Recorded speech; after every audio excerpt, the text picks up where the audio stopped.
Hello everyone, this is Ate Lumondon updating. Happy Sundays to all. There, nagluluto ako ng pinakbet, but I cannot remember how to make the original pinakbet. Iba kasi yung original pinakbet. Lahat nilagyan na doon, pero pinalambot ko muna yung karne kasi hindi makain ni Mr. Ling. So, after pinilambot with sabaw, inahalo ko ang mga gulay slowly kung ano ang mauuna, at pinakalas yan yung okra kasi madaling yan kasi yung nagbigay sa akin ng mga gulay hindi naman pinakbet ang ibibigay niya, burudibud na yun. Mayroong yung parang uod na na gulay, hindi naman pwede dito sa pinakbet, pang dinengding yun. Dinengding din ito, pero pinakbet, pero ginawa ko lang ng yung easy for me. Basta may bagoong panlasa. There, halo-halo. Parang kasi yung buridibud, yung mix, may gulay kasi doon na magkakatugma sila lahat. Yung pinakbet kasi, kung tutuusin, hindi namin nilalagyan ng kalabasa, yung squash. Pero nilagyan ko para healthy si Mr. Ling. There. Papalambutin ko muna, and then lagyan ko ng anchovy bagoong. There. Din patakan ng konting mantika para medyo mamantika konti, kasi binul ko kasi yung first na boil yung baboy, then throw it away para matanggal yung taba-taba yung mantika. There. Kasi mamaya darating yung mga suki namin para may ulam kami mamayang gabi. Early dinner kami para at least makapag-relax pa sila, magkape pa bago sila uuwi. So pasensya na pag Sunday minsan wala tayo diyan sa YouTube kasi maingay pag nandito sila, yung mga phone nila walang Bluetooth. There, kaya maingay. Hindi naman lagi ilalagay yung Bluetooth sa tainga natin kasi hindi maganda, masisira yung tainga natin. There. Lapit na siya. There. Sarap ito. Tapos yung kanin, pero kung tutuusin, hindi, si Miss Ling, ayaw niya ng isang klase lang na ulam. At least, mga sobra namin kagabi, kasi nandito rin yung kapatid ko kagabi, dumating siya ng maaga, kaya nag-dinner kami ng a little bit late. There, kasi inaantay pa namin siya. So, ito ang ganda. Yung pangpakulay yung kalabasa. Iba talaga yung original Ilocos pinakbet. Yung nanay ko noon, pagsasabayin niya lahat sa kaldero, pati yung sahog, yung karni. Sa atin okay lang na medyo matigas-tigas yung karni. Pero si Miss Ling hindi pwede, hindi niya kakainin. Kaya sisip-sipin lang yung karni pag medyo matigas. Medyo na kasi yung ngipin niya, ayaw niya yung nalalagyan ng dumi. Lagi siyang nagtututpik. There. Sarap. Pero mamayang hapon ito. Tapos mayroong sobra kagabi. Yun ang ibigay ko kay Mr. Ling na pandagdag para enjoy siyang kakain. There. Bukas Lunes itry kong dalhin siya sa saloon dun sa may kung saan nandun yung kwarto ko. Dadaling ko dun, kaso nakakatakot dun kasi yung stairs ang taas. Kaya minsan natatakot din ako, baka malaglag, hindi ko siya mabuhat, hindi ko siya maalalayan. Kasi minsan nagtatakbo yan. Ay nakakatakot. Kaya dalhin ko doon, try ko bukas. Ilang beses nang na-cancel ang pagpunta niya kasi alanganin yung oras, saka mainit, tapos umuulan. There. Ngayon, madilim ngayon sa labas. Nagdilim bigla. Kasi malapit na ang tag-ulan talaga. Ayan. Here. Okay. May bagong anchovy, bagoong ako. Hindi naman lagi tayong nagbabagoong kasi hindi maganda sa katawan pag laging maalat. Kagaya yung pinsan ko noon, mahilig sila sa bagoong talaga pag nagugulay sila.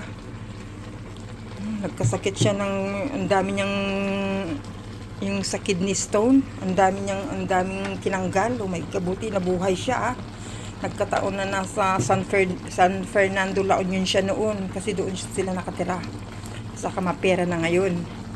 Kasi from Israel to United Kingdom, doon sila lumipat, and then every once a year nag-exit doon sa Israel kasama yung amo niya.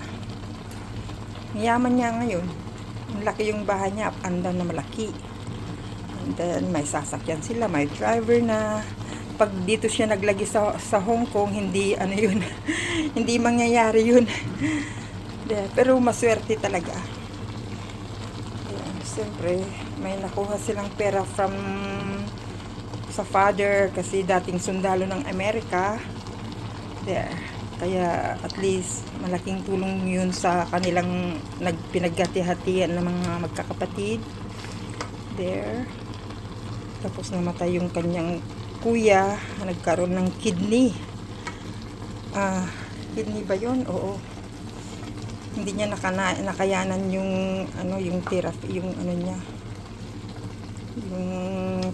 yung pagpapagamot niya. Kasi giling nilang kumain ng mga fried, mga kilawin na kambing, you know,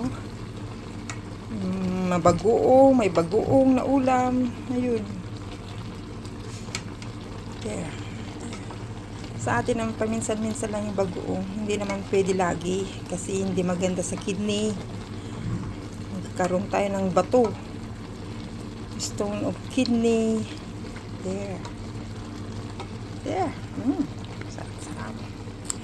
Hindi pa ako nakabihis kasi nga madilim pa tong kwarto namin. Sumisiling. Kasi mahirap din siyang matulog ng gabi. Kagaya ko, sa akin talaga gabi-gabi yan, wala. Nakakaidlip lang ako ng late na ng umaga. There. Kaya pag nakaidlip ako ng kahit konti lang, lagi naman akong nakares, pero ayaw yung mata kong matulog. Nakapikit lang ako habang nagpi-play sa mga mga ambassadors natin, yung mga kaya nating puntahan, yung hindi naman lahat-lahat puntahan, kung hindi masirang aking mata, masirang aking health. See? Kung saan lang tayo makapunta, pasensya yung iba, hindi ko napupuntahan. Kahit group mo yan. Kasi syempre, nandun ako sa ambassadors. Hindi sila nanonood sila sa ambassadors, pero sandali lang doon sila. Nag-i-stop lang, mag-comments lang. Pero hindi nila binubuo yan. Ako talagang pinapanood ko hanggang last pero pag yung 2 oras na, paano ako makakalipat sa iba pag panunuurin ko yung mahigit 2 oras. Oh good Lord, hindi naman pwede kasi ako all around ako sa kanilang channel lang, di ba? Hindi ka pa nila i-subscribe, hindi sila nanonood din, tapos papanuurin mo yung 2 oras. Mahigit yun kasi may ads pa yun. Sa akin, automatic kasi yan. Sa YouTube Premium ako naka-subscribe. Kaya dire-diretso yung panunood ko. Nandun na lahat yung mga benefits, you know. Kaya, pag once na malapit na tayong uuwi, natanggal lahat yan. Ay, good Lord, malapit na. Ilang buwan na lang. Ako'y magretiro na. Magpahinga na ako, pero manonood pa rin ako. Kaya hindi ko pinapatay yung wifi sa bahay. Para at least magamit ko yung pag-uwi. Kaya ko namang bayaran. Basta yung siyempre, alam nyo na, hindi na tayo masyadong makakatulong dyan. Kasi mahirap na sa Pilipinas. Dito sa abroad, okay lang kasi may income, may sweldo tayo. There. Kaya halos lahat ng pera ko nasa pinantutulong ko talaga. Kunti lang yung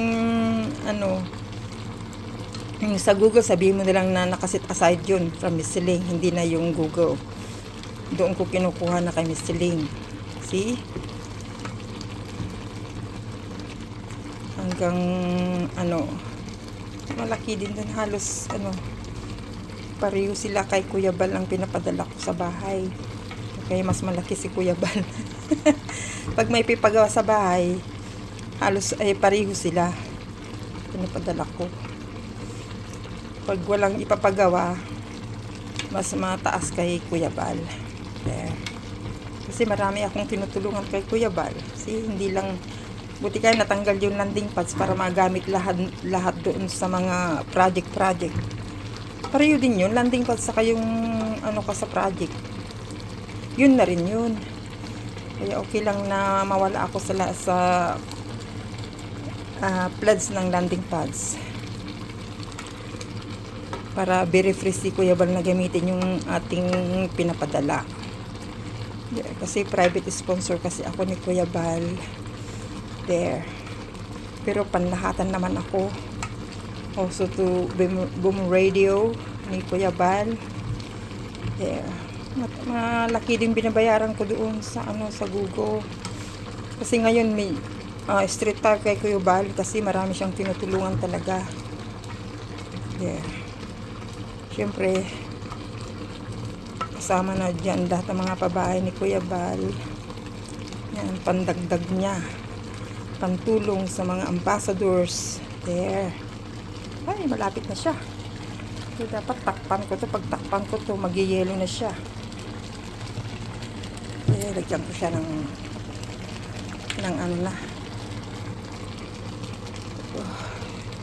ito, yung bagoong sa Pilipinas, sinasalayan kasi buong isda yun, yung na bagoong na. Ito, talagang liquid na talaga.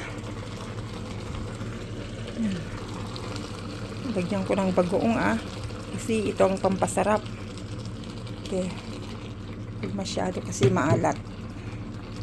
Minsan lang naman tayong kakain na may bagoong. Yeah, tapos minom ka ng maraming tubig or coke. Kasi lalo ngayon, yung mainit, di ba?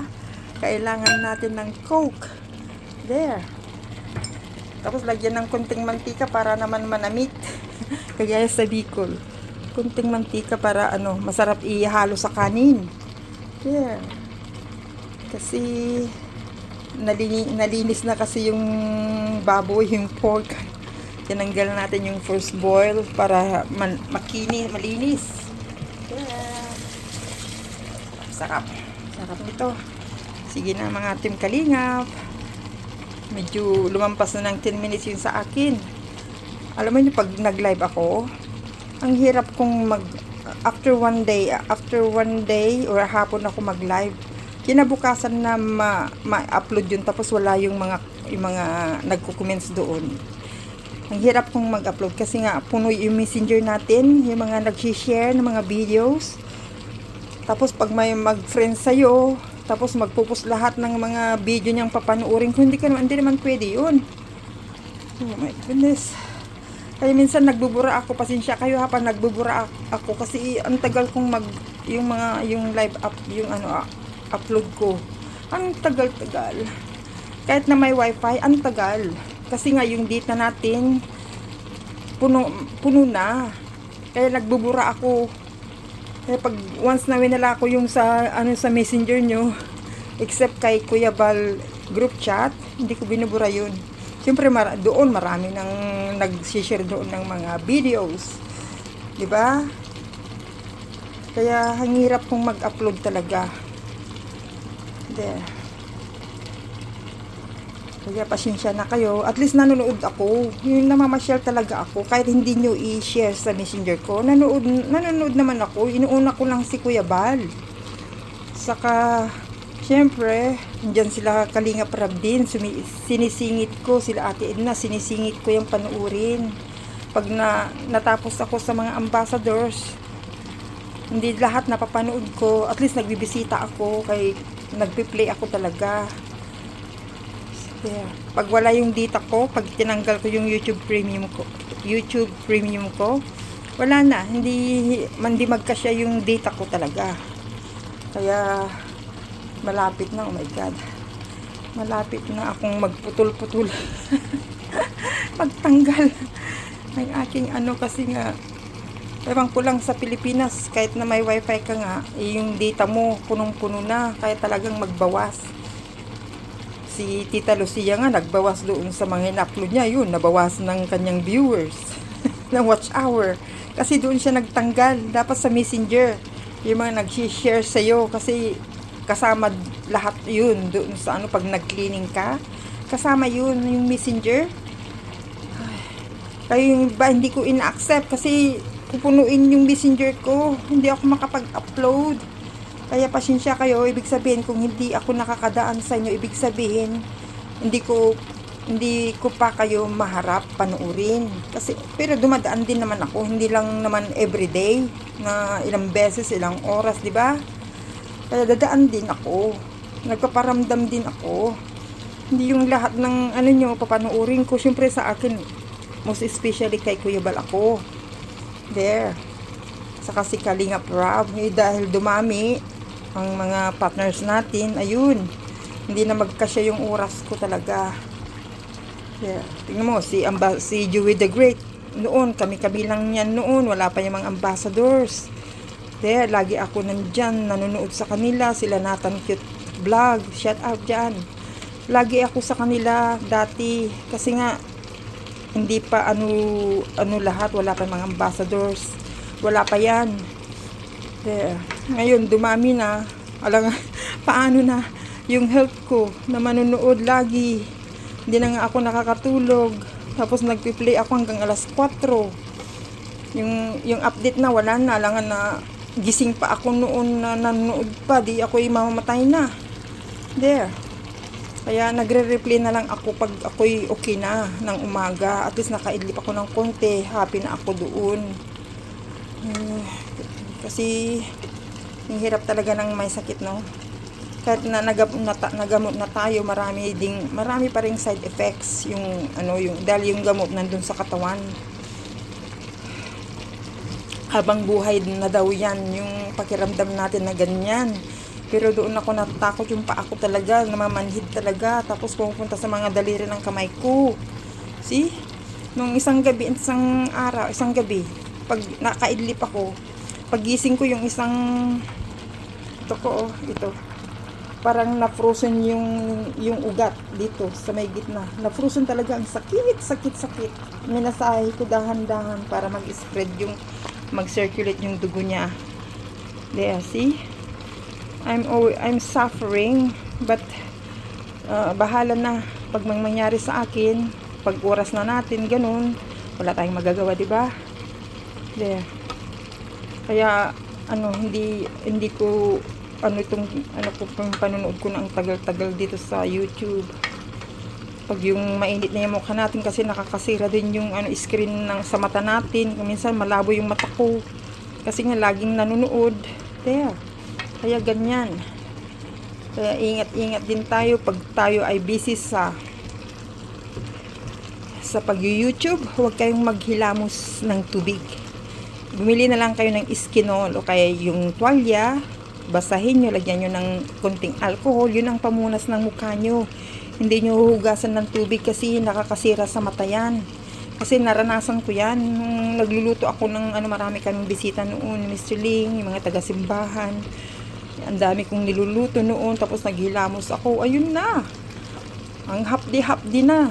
Kagaya ni Kaway Vlog. Siguro yung busy siya.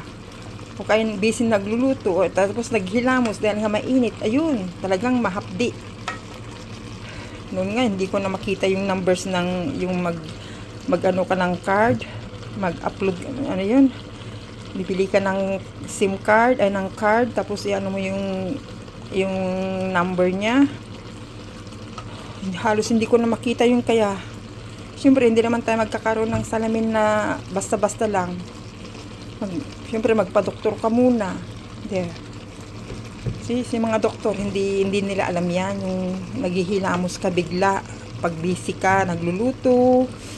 Kayo yung laging nandyan sa computer. Masisira yung mata nyo talaga yan. Kahit sa telepono, huwag kayong maghilamos basta-basta. Kumulang kayo ng bulak, may skinol, o kayong tuwalya na maligamgam, pigain. At least, siyempre, may kunting alcohol para naman mabango. Ayun, yun ang gamitin nyo. Huwag kayong maghilamos ng tubig. Kasi it's not so good. Kasi yung auntie ko, yun ang nagpaalala sa akin. Pag namamalansya ka, huwag mong bubuksan yung electric fan. Yun. Doon ako nakinig talaga. Kasi, syempre yung ugat. Maglalabas yung mga ugat ng paa mo. Kaya mapasma yung mata mo. There. And totoo lahat yun. Yung mga nadinig ko nung ako'y hindi pa masyadong masipag. Namamalansya tayo ng ating uniform pagpasok, di ba? Ayun. Malapit na siyang maluto. Sige na mga Team Kalingap, lumaki na yung aking vlog. Sana'y may i-upload ka agad ito. There. Bye, shout out. Kuya Bal Santos Matubang, Ate Edna Vlogs, Kalingap Rob, mga ambassadors ng Team Kalingap na nandyan sa Sorsogon, sa binyag ni Kalingap Jose. Shout out dyan. Enjoy your time. Kasi pagkatapos niyan, busy na naman kayo.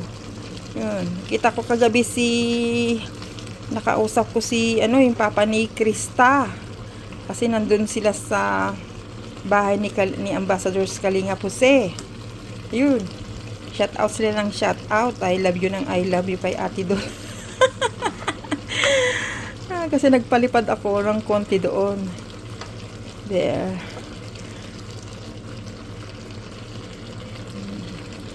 Kahit nakapagbigay tayo ng konti, kasi syempre magpapaayuda pa si Kalingap Jose. Yan, hinati ko na lang yung para sa bata, pampaayuda niya, para at least may pambili siya ng pang-ayuda. Mahirap kasi yung mag-i-scout ka o yung mga tinutulungan mo, wala kang dala, di ba? At least may konti, may itlog na 1 tray, may tinapay na 1 bag, may konting bigas, sardinas, noodles. Pwede na yun. Ang bilhin mo yung mura para dumami ang ibibigay mo. Hindi lang bigas.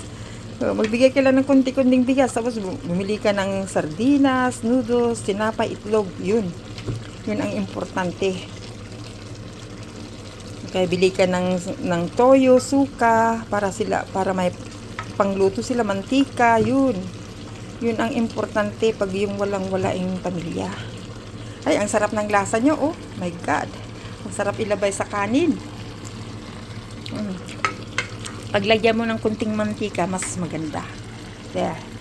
Bye for now. This is Hong Kong in Central. Hindi kami walang tumawag sa amin ngayon, so nandito kami sa bahay. So tomorrow, ilabas ko si Miss Celine. Punta kami sa Ali-Ali 2, sa Sufi Saloon. Doon ko dinadala si Miss Celine. Kasi nandun yung kwarto ko din. Walang nakatira doon. Yung kapatid ko lang ang pumupunta doon ng Sabado ng gabi. Natutulog siya doon. And then, mamayang hapon, papunta sila dito. Ang sarap. Ang sarap yung pinakbet. Kahit ganito lang yung simple lang. Yung pinakbet, at least may bagoong siya, may panlasa. Ang sarap na kahit hindi mo nalagyan ng nor powder, malasa na yung bagoong. Tapos yung mantika, yung baboy na sahog. Wow. Medyo alat pero okay lang yan. Ilagay mo sa kanin. Sarap. There. Bye for now. Thank you so much. Hindi ko nakukunin yung mukha ko kasi pagod na pagod talaga. Puyat. Pagod. Tumanda tuloy ako. Yung mukha ko. Uy, good Lord. Kaya lagi tayong nakaayos para at least feeling okay tayo, 'di ba? Hindi yung feeling may sakit. So, thank you so much mga sumusuporta diyan sa Team Kalingap. Shout out. This is Ate Dol Dumondon. Bye.